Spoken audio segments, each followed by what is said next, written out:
Bismillahirrahmanirrahim. Da sunan Allah mai rahma mai jin ƙai. Matar Haji kashi na 8.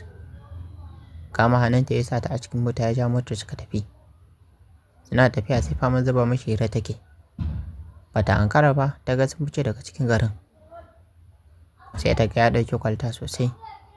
Sai a sannan ta jikinta ya fara koki. Tafiya ta ki karewa, haka ya sa ta ɗauko da fararen idan tana mai kallon shi gami da faɗin. Kaɗu, wai na kake shirin kai ne? Na ga mun bar hanya. Shirin mata ba tare da cire ta kala ba. Sai ma wani irin kallo da yake mata kafin ne bisa ne kawai rakan shi gefe guda. Tafiya sai ƙara mikiwa take yi. Jidda na ƙara tserewa ganin sun yanke hanya sun shiga wani yanki na daban inda bata sani ba. Haka ya sa ta ɗora hannu ta sunduma uban ihu. Da sauro ya jo kallon shi na kallanta. Game da ɗora hannun shi a saman bakin ta yana faɗin. Shhh. Bisaula dole ta haɗiye kukanta. Ta riƙa jan ajiyar zuciya. Yayin da jikinta yake rawa saboda tsabar tsoro. Ta riga ta sadakar. Har riga da an gama cinikin kanta. Dama ya sha faɗa mata cewa kanta zai yi tsada. Wallace ta cika mata idanu. Na haka ta sa hannu ta share idanun nata saboda gudun kada ya ƙara daka mata tsawa irin ta ɗazu. Bata san inda suka zo ɗin ba. Ta dai ga yayi hon. Ta ɗago a firgice kamar mai yin bacci. Ta zuba wa kofar da suka shiga idanu. Sai ƙara ɓulule cikin ta yake ta yi. Cewa ya kalle ta ya sakar mata murmushi. Yadda ya ga alamun tsoro ƙarar a saman fuskar nata ya yi bala'in ƙayatar da shi. Na ya kai ya kalle ta ya ce da ita. Gobe za a yanka kanan naki. Jibi kuma sai in sha dabke. Ai kafin ya kamar bakin shi. Ta fashe mashi da wani kuka tana mamatsa cinyoyinta. Wadon kada ta sakar mashi fitsari a cikin mota. Jan motar da mugun gudu ya shiga cikin gidan. Wanda ya kasance gidan gona ne. Gabaki ɗaya gidan gonar zagaye yake da bishiyoyi irin na turare. Ko ina a kewaye. Sai kuma mangwaroruwa, gwaiba da itacen zaitun da ke gefe. Sai kuma bishiyar zogale ita ma da a cikin gidan gonar nashi. Buɗe ƙofar ya fito yayin da ita ma ya zaga ya buɗa mata da zummar ta fito. Amma ina. Jidda duniyar tsoro. Cikin daban da kirma babu abin da yake. Hannu ya sa ya taɓa ta yana faɗin. Ki fito mana. Sharon makale ka faɗa ta yi. Ita alamar ba za ta fito ba. Daga bisani ta rushe mishi da kuka. Tana mai faɗuwa daga cikin mota ta riƙe kafar tana mai faɗin. Dan Allah ka da kai min rai. Mutuwa zan yi wayyo yanzu idan aka yanka ni aka cinye naman jikina. Dama an ce ku yan birnin nan cin naman mutane kuke yi. Shikenan ba zan ƙara ganin baffa na ba da kukuta ba. Daga ta yi cancak. Ya mata ɗaukar sharaye nufi cikin wata sirirar hanya da ita. Ya tura ƙofa ya sa kai ya mai da ƙofar ya rufe. Bai dira ta a ko'ina ba sai akan kujera. Ya zauna shi kuma ya zauna ƙasa yana mai kallon ta game da faɗin. Ba kya so na sa a yanka min ke ne? Sauran ɗaga mishi kai ta yi yana mai haɗe dariya da take ƙoƙarin ƙwace mishi. Ok, to da ki shiga ɗakin can ki wanka. Akwai kayan tsarabar da zan zo miki da su a mota. Zan kawo miki su. Ki sa idan kin fito kuma sai ki ci abinci kafin na je na dawo. Idan kika ƙi cin abincin nan ko a radon Allah sai na sa an yi gunduwa da ke kuma na sa an yi min romanki. Sauran ɗaga mashi kai ta yi. Ya miƙe ya kama hannunta yana faɗin. Ok, mu je na nuna muke da bathroom ɗin yake. Miƙar da ita yi yana mai kama hannun nata. Ya buɗe wani ɗaki ya shiga. Tana rakuɓa a bakin ƙofar. Har ya kai cikin bedroom ɗin. Jin baya jin tafiyar sannan ya sa shi juyowa. A yi koyi kanta rakuɓa a cikin labule. Ta kasa ko da buɗewa ballantana ta shigo. Tsaya yana mai ƙare mata kallo gami da faɗin. Me ne kika tsaya a nan? Shekar wukanta ya ƙara girgiza kai. Da ya ji ne ya ƙara girgiza kai. Ya ƙara su buɗe mata ƙofar tare da janyo hannunta na faɗin. Na faɗa miki ba na son kuka ko? Daga mishi kai ta alamar ya ci gaba da magana. Ok, waya mu je a yi wankan. Idan da dawo insha Allah komai ya daidaita. Da kaina zan wanke miki gashin kanki. A cire zuciya ta sauke, tana mai ja da baya gami da riƙe ƙugu tana faɗin cap da jam. Wannan ai iskanci ne, kuma kawai sai in baka kaina ka wanke yasin a'a. Ni kan ba za a yi iskancin nan da ni ba. Kuma a radin Allah baka tafiya ka banna a cikin gidan nan. Kawai in je a yanka min kaina. Ko kuma wallahi idan ka tafi, zan je in yi alwala an hausa mun buzu na yi ta maka addu'a idan ka fita. Kar ka dawo, ka makance kuma ka kasa gane hanyar gidan nan. Dan da jiddan ta fara magana Lamir ya kura mata idanu kur. Har sai da ta kai aya sannan ya ja numfashi na faɗin. To je ki ina jiran ki. Neman wuri ya zauna yana mai faɗin, tana mai faɗin. Ni din ba yar iska bace da zan yi wanka a nan. Kawai in je ina yi kana leƙe na. Dariya ya so abin ya so bashi. Sai dai takaici ya hana shi dariya. Sai kawai daga bisani aka kira shi a waya. Tsaruwar yayi ya daga yana mai faɗin. Na yi wa baban mai unguwa magana. Ya ce za a yi abin da ya dace. Yanzu na sa Hisba su je nima ga nan ina shirin komawa. Daga haka ya kashe wayar. Ya fita ta bi shi da sauri. Tana mai kiran shi. Ko juya bai yi ba, haka ya sa ka ya fita da sauri. Bayan ya kulle kofar ya ja motar shi ya fice. A nan wurin ta zube tana ta faman shure-shure. Tana kuka tana mai jijjiga kofar, amma ta kasa buɗe kofar. Haka ya sa ta miƙe ta koma gefe. Da rakube tana mai ci gaba da kuka tana mai kiran baffa, gogo da kuma inna Jume. Kuka ta yi sosai. Tana nan kifa a saman kujerar. Har bacci bara ya kwashe Jidda. Sakamakon sanyin esin da ya fara shiga cikin bargon jikinta. Nan dai Jiddan ta bingire ta saki lebe sai fa bacci take abinta. Yana fita a kwanar koma garin. Ya ci karo da motar hukumar Hisba. Tana mai fitowa daga lungun. Fakin yayi su ma suka yi fakin. Sai ga yasa yake tambayar yadda aka yi. Nan ba su kawo bashi labari. Ɗaya daga cikinsu ne yake bashi labari kamar haka. Har ranka ya daɗe mun sha fama da tsohon nan. Taurin kai ne da shi. Sai da muka yi ɗan ƙaramin yaƙi don cewa ya babu wanda ya isa ya hana shi ɗaura ‘yarsa aure da barau. A cewarsa da ya baka aure gwara ya kashe ‘yar tashi ma ya san ya kashe ta ya huta. Duk wani bayani da kake tunanin za mu yi mishi ba wanda bai yi mishi ba. Ƙarshe sai da muka gwada ƙarfi muka kira abokanan aikin mu wato polisa. Wallahi yana ɗaura auren na yana kuka. Wai an shushe shi, an ƙwace mishi ‘yarsa, an siyar da ita a birni. Wai bayan an gama mun kirga sadaki mun bashi. Cewa ya ba zai riƙe ba. Wai Allah ya sauke ya riƙe kuɗin jini. Ita ma ‘yar tashi ya sallama ta tunda an ce kai ne ka sace ta kakku da ita birni. Dan na ajiyar zuciya cikin sanyin jiki ce, alhamdulillah na gode sosai. Allah ya bar zumunci, na gode kwarai da gaske. Ko ma motar shi ya ɗauko envelope ya basu, suka karɓa suka yi mishi godiya.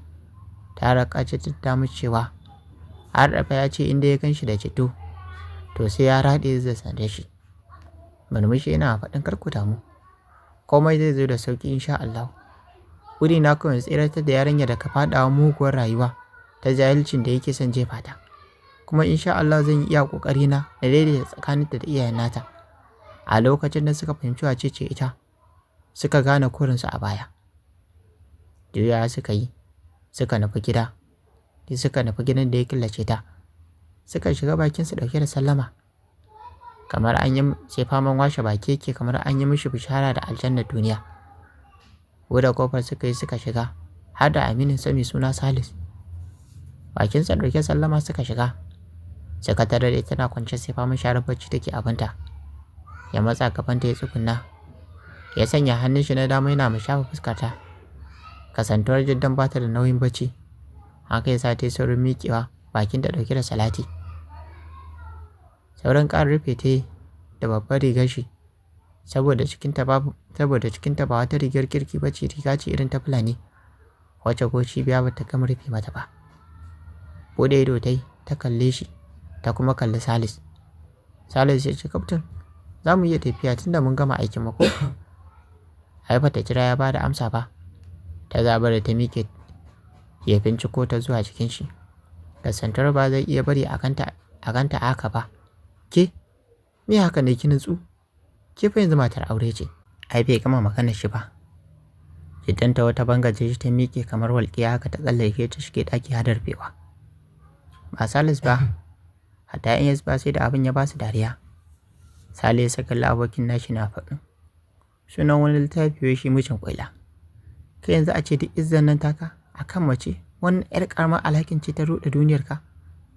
Miki yayi shi ma fuskar shi dauke da murmushi yana faɗin. Wallahi ita ce. Har nake jin kamar idan ba ita ba zan iya rayuwa ba. Salis, cikin watanni 3 fa san Hauwa ya haukata duniyata. Ni yanzu ma ban ma sanya zan yi da ita ba. Shegiyar tsokana irin tawa yasa na ce gidan yanka kai na kawo ta. Gashi nan gaba ɗaya tana son ta wuce shiga tafi haɗa da ƙasa. Dariya saka kwashe. Haka za ka zo ka zauna ka zama daidai da ita, ka riƙa yi mata mu'amala irin ta shekarunta. Hakan zai sa ku daidaita. Ka san yaro abokin yaro ne. Miƙa ya je bakin kofar ya murda ya shiga. Tana zaune tana ta fama aikin kuka. Tana juya kai. Hatta kallabin da ke kanta ta cire shi ta watsar a ƙasa. Ya matsa gabanta yana mai jin dumin jikinta. Ta zabura ta miƙe ta baya. Ya girgiza mata kai. Cikin sarkewar murya irin wata ta yi kuka ta ga ta fara magana. Ni dai kada ka ba su ni. Kada ka ba su ni su yanka ni. Yanzu idan na mutu na daina ganin ka. Na daina ganin bafa da koko. Haka zalika na daina ganin inna Jume da kuma Lamunde. Na daina ganin su duka. Nan na ajiyar zuciya ya sauke. Ya taka sana hankali ya matsa da ita sannan ya fara magana. Ki zo mu je ki musallama. Abokanina ne tafiya za su yi. Noke ka faɗa ta yi. Tare da ƙara yin baya. Ya murmushin takaici na faɗin. Ke dai ba za ki daina wannan shirin naki ba. Juya ya fita. Ta sake zama ta ci gaba da aikin kukan da take. Tana mai faɗin. Oyo Gokuta. Ya sace na ashe dama ɓarawan mutane ne. Kaɗa a rajin Allah ba zan taɓa yafe ma fa. Kuma ba zan ƙara shiga motar ka ba tun da kai mugu ne kuma azzalumi. Turo kofar ya shigo. Hannun shi ɗauke da abinci. Shi ne ya sa ta ƙara miƙewa ta tare zanen ta cusa a cikin tsakiyar cinyoyinta. Zuciyarta na wani buruka da ƙarfi. Saboda a yanzu mugun tsoron shi take ji. Ajiye kayan yayi. Ya nufe ta ya janye ta. Ta ƙara ja da baya a matuƙar tsorace take da shi. Ya kalle ta ya ce, da gani sai ki za mu kwana a gidan nan. Idan kika wahalar da ni wallahi ni ma sai na rama. Yana faɗar haka ya janyo ta ya manna ta a cikin shi. Ta cure yoje guda, ta dunkule wuri guda tana mai tura shi na kuka. Wani irin gunjin kuka take mai fitar hayyaci. Sai ya kushin shi take haɗe da cizo. Sakin ta da sauri yana fusgo numfashi. Da kyar saboda gashinta da ya sha man shanu. Babu abin da ke tashi a gashin nata face ƙane da kuma tsamin dauɗa. Sake fusgo ta yi, ya daga ta da ƙarfi zai zare mata rigar da ke jikinta. Aiko ta kankame ta hau kuka, tana mai girgiza mashi kai. Amma bai ko kula ta ba. Da ƙarfin sai ya cire mata rigar. Ya koma zai cire mata zani. Da durƙushe tana mai ƙara kankame ƙirjin ta game da faɗin. Allah ya isa na. Mugu azzalumi ba zan taɓa yafewa ba har duniya ta naɗe. Gashi nan kana ta kalle min inna ni na. Na fa kan shi na faɗo oh my god Hauwa. Wallahi ke gaba ɗayan ki damuwa ce. Na ce ki wanka kin ki. Yanzu kuma ina ƙoƙarin yi miki. Kina ta faman yi min Allah isa. Da wannan ƙarnin naki na man shanu zan ci ko da me. Har man shampo na kawo da mayuka na kawo miki. Ni ce ki daina shafa man shanun nan amma baki daina ba. Yanzu baki ji wani irin karni da ke yi ba. Farko da mashi baki ce tana faɗin. Tantatsi miliyan baka isa ka wanke min kai ba.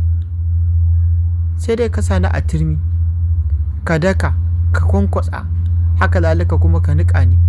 In zama dambu ka soya ni. Amma wallahi ba zan bari ba. Wata wura ya kai mata. Da ya sa ta taka wawa tsalle. Ta shige ƙarƙashin resince. Abinta ta shige cikin resince abinta.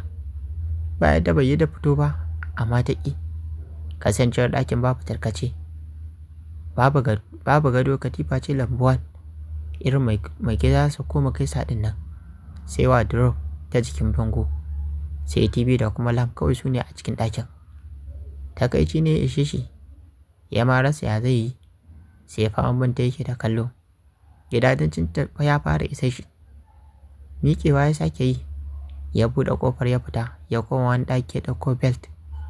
Ya dawo har yanzu tana ƙarƙashin rasince ɗin take fitowa, wanda uban gumi babu abin da take haɗawa. Matsar da kujerar yayi, sai ga ta a lamfe.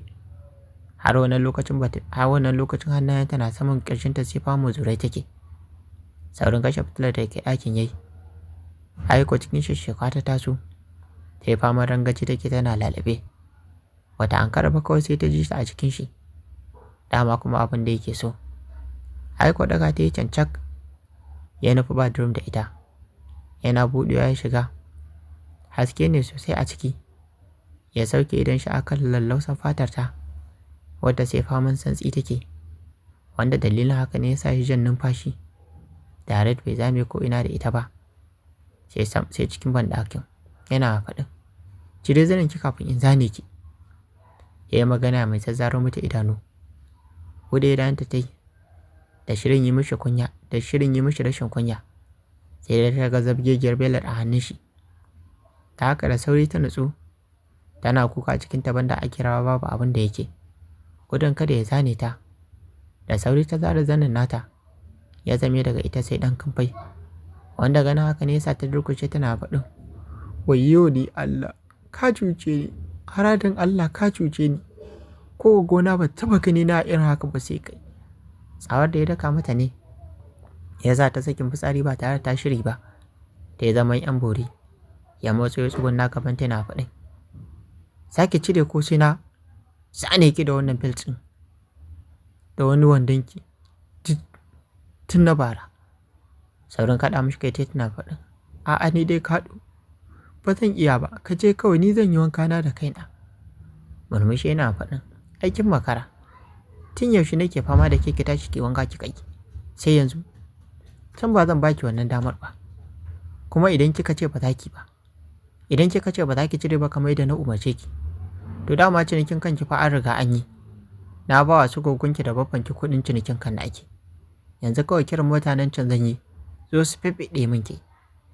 Ai ba kai garau bakin shi ba.